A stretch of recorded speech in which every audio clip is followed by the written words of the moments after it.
జై వాసవాంబాయ నమః. ఈ సభకు చేసిన ఆరోగ్య ప్రముఖులకు వయసులో ఉన్నారంటే చాలా పెద్దవాళ్ళు ఉన్నారు, నా సరి సమానులు ఉన్నారు.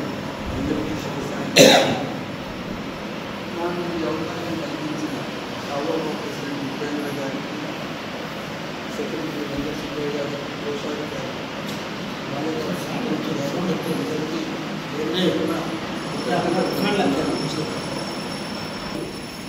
అనుకోకుండా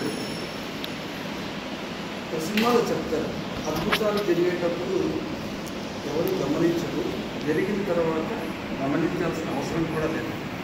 అటువంటి అద్భుతమే ఎక్స్రే ఆవిష్కరణ.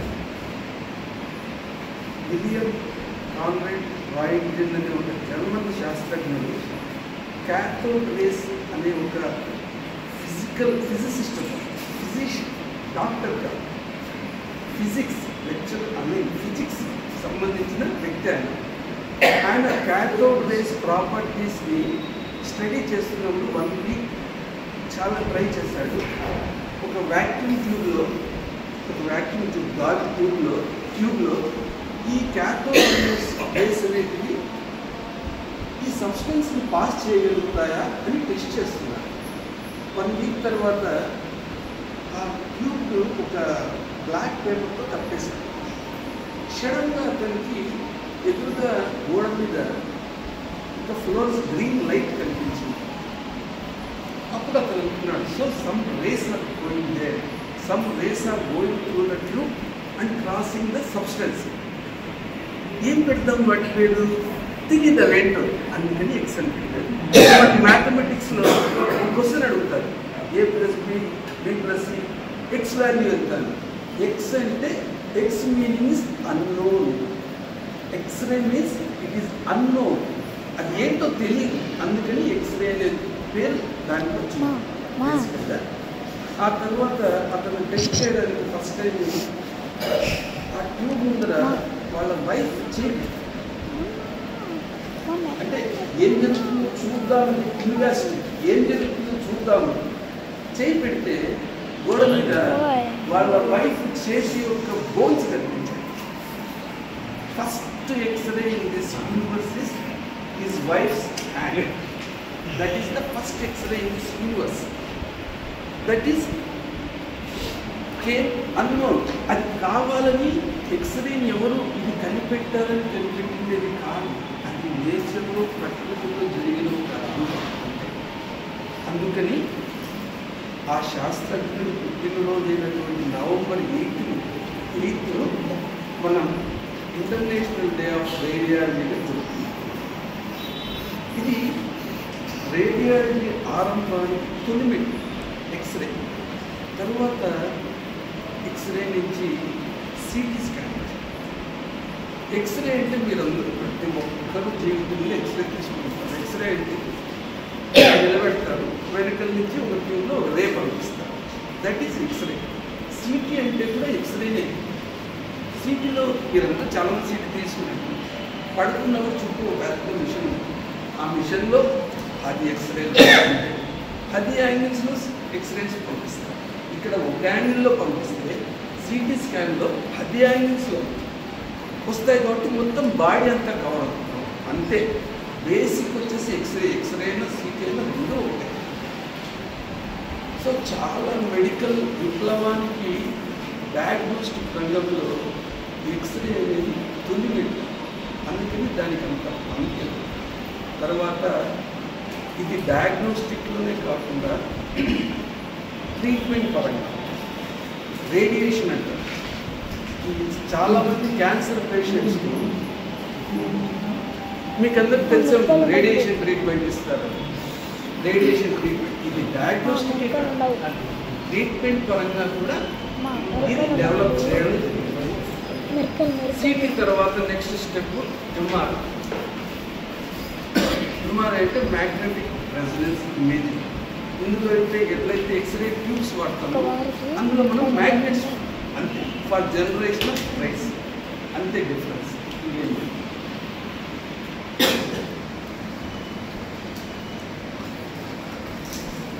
ఇందులో ఎన్ని లాభాలు ఉంటాయో ఎక్స్రేలో చాలామందికి నేను ఇదొక్కటి స్ట్రెస్ చేయాలని. దేనికైనా మంచి ఉంటుంది, చెడు ఉంటుంది. అత్యుత్సాహంతో విపరీతంగా సీటీని చేర్చుకోవడం. సీటీ అనేది హై రేడియేషన్, హెవీ రేడియేషన్. మన బాడీలో ఒక్క సీటీ తీసుకుంటే సర్టన్ రేడియేషన్ అనేది డిపాజిట్ అవుతుంది మన బాడీ. సో అనవసరంగా ఎక్స్రే తీయించాలి, ఎస్పెషల్లీ చిన్నపిల్లలు. ఎక్స్రే ఇండ్యూసెస్ క్యాన్సర్, చాలా మందికి తెలియదు. City induces cancer. ఎంతమంది?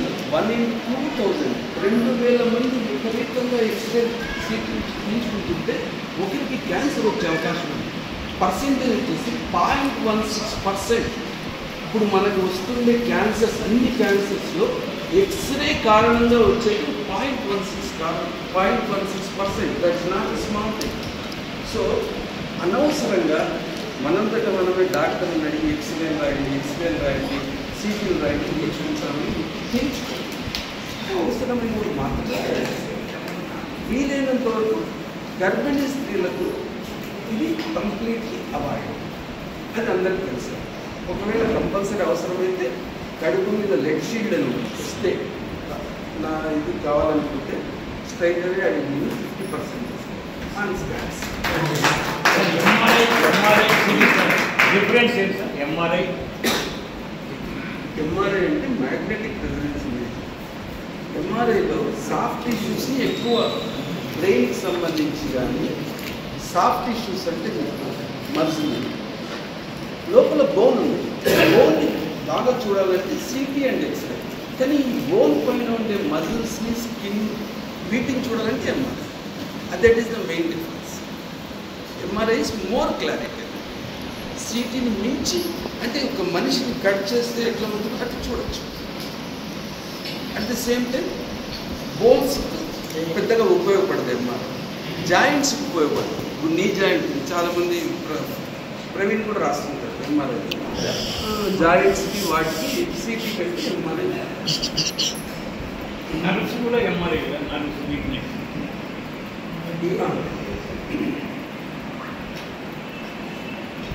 ఇంకా మీరేమైనా అడగాలనుకుంటే అడగండి. ఎటువంటి ప్రాబ్లం ఎందుకంటే it's not ionising radiation, it's not radiation అట ఎంఆర్ఐ. అందుకని CT danger, X-ray danger. Ultrasound నువ్వు రోజుకు 10 సార్లు చేసుకో. 15 సంవత్సరాలు డైలీ పొద్దు నుంచి రాత్రి వరకు మిషన్ కిందే పడుకో. ఇంత హాని కూడా లేదు. కానీ ఎక్స్రే అలాగ, సిటీ అలాగ, ఎంఆర్ఐ కూడా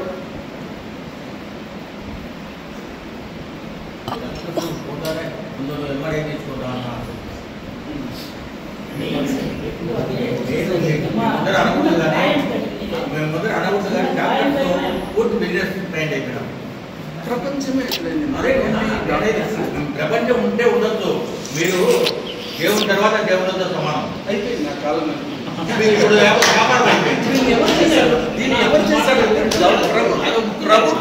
ప్రభుత్వం ఎప్పుడైతే ఒక పేషెంట్ని కన్స్యూమర్గా మార్చిందో, కన్స్యూమర్స్ యాక్ట్ని ఎప్పుడైతే పేషెంట్స్ని తీసుకుని వచ్చిందో ఆ రోజే డాక్టర్కి పేషెంట్.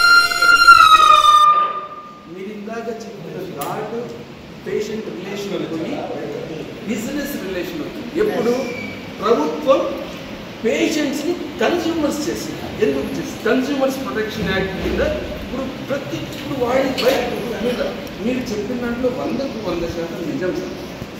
నేను మీ ప్లేస్లో కూర్చున్నా కూడా ఎంత బాధ అనిపిస్తుంది. వెళ్తేనే 10,000 రూపాయలు కట్టమంటే ఎట్లా ఉంటుంది?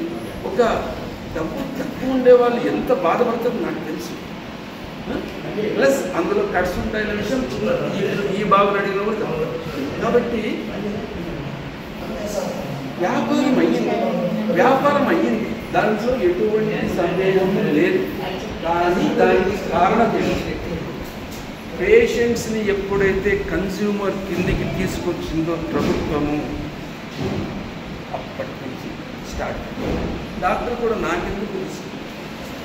ఇదే పేషెంట్ ఎంఆర్ఐ చేయించలేదు, డాక్టర్ చెప్పినాడు. ఒక వారం తర్వాత ఇంకో చోట ఎక్కడో తీసి పలానా ఉందని తెలిసింది. వస్తాడు, నువ్వు వెళ్ళి చేయించలేదు.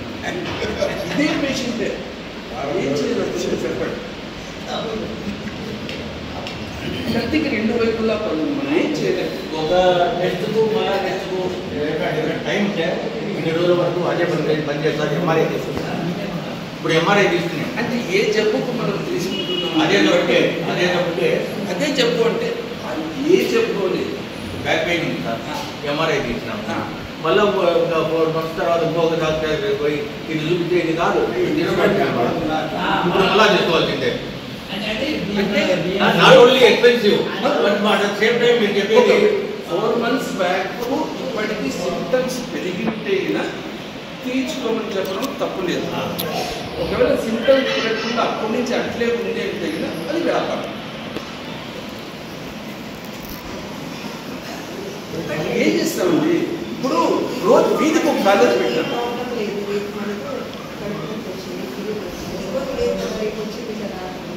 ఏం ప్రాబ్లమ్ ఏం సింటమ్స్ ఉండేటప్పుడు 4 నెలల ముందర పోయి ఎంఆర్ఐ తీసుకున్న తర్వాత ఏం తగ్గలేదు ఈ డాక్టర్ దగ్గర పోతాను మళ్ళీ ఎంఆర్ఐ తీసుకోమంటే అది నేను అడిగేది.